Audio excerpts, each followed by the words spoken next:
second time in 3 games you guys really struggled when Russell went to the bench. You were out there for part of that. What goes on when he goes to the bench? Why is Houston so successful? And do you sense that they sort of get an energy boost just from him going out of the game? I don't see it. I don't want nobody to try to split us up. We all one team.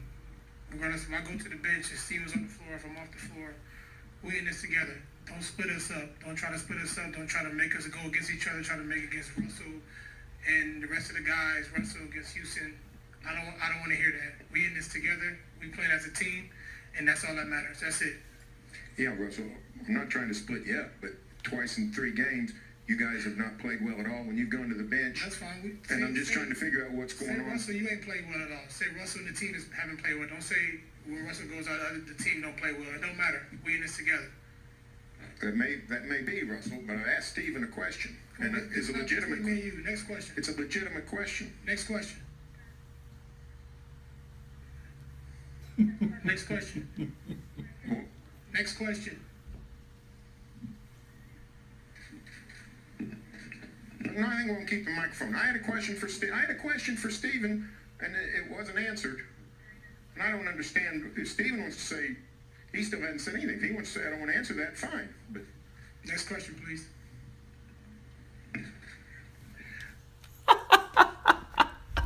Yo, what's up, people? It's your boy. I'm Christodon1, and I am back with another video. Now, before we get into today's video, I have to address Stephen A. Smith, Stephen Screaming Smith.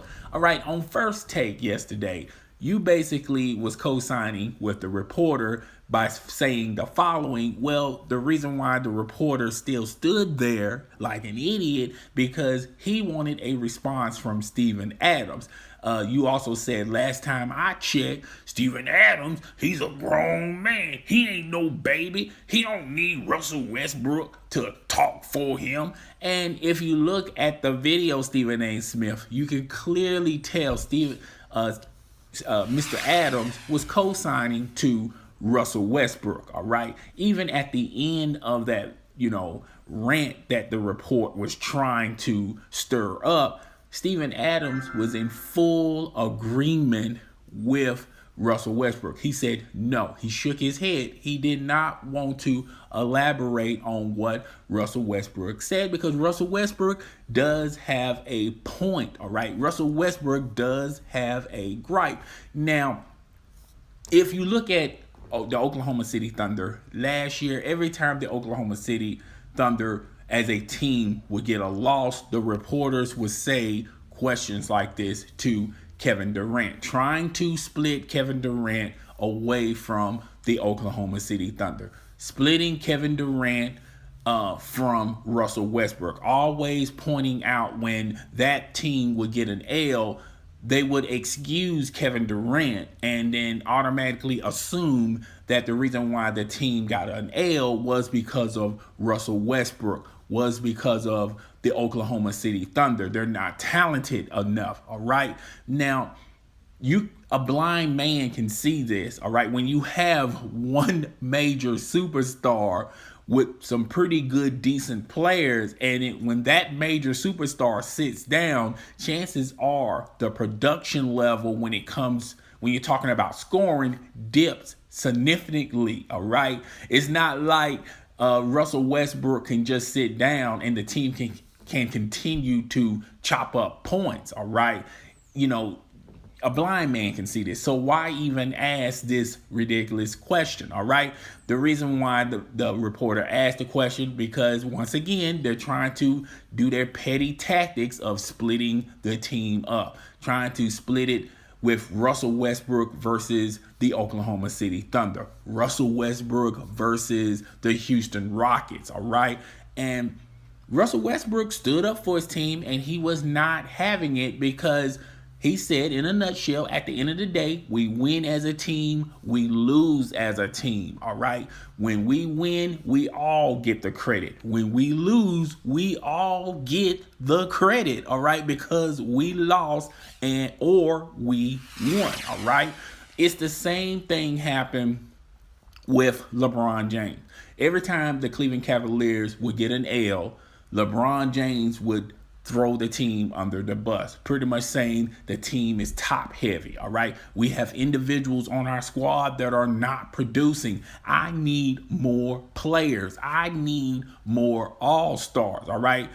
Basically talking about in a recent game when the Cleveland Cavaliers, like late in the season, were struggling, the reporter asked about the stamina of the team. And LeBron James replied, I have plenty of stamina. I don't know about the rest of the people on my squad, all right?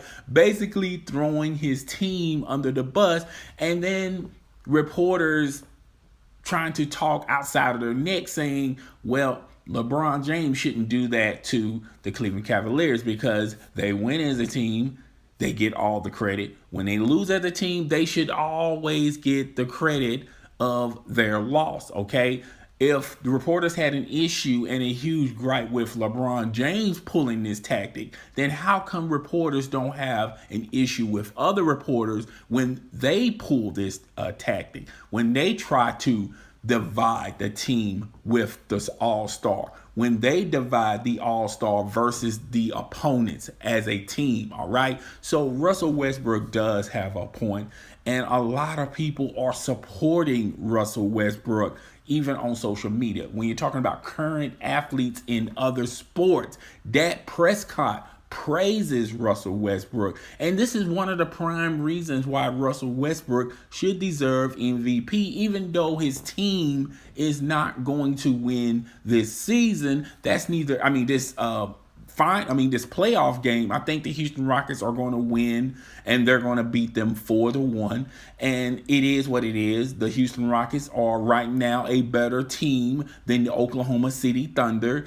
And that should not deteriorate the value of Russell Westbrook. Russell Westbrook should still win MVP of the season. It's about your accomplishments, what you do in the regular season, not the playoffs, but you know how these reporters operate. You know how these beat writers operate. They look at the here and now. They don't take everything in a nutshell of what that individual done during the course of the regular season. It's always about what they've done in the playoffs, and that's why they determine an MVP award for the regular season. They determine that by the players' efforts and how they pursue in the playoffs. They use that vision, that knowledge, that recent history timeline to determine who is going to be MVP of the season. I think they should announce this award at the end of the regular season, and by them announcing it at the end of the finals, it's kind of, well, not the end, the start of the finals is kind of insulting. It's, you're kind of saying that, well, we have to determine who is going to be the top player representing in the finals. Therefore, we should also reward that player for the regular season, okay? But guys, tell me what you think out there. Rate, comment, subscribe. It's your boy. I'm Christy Don One, and I am out.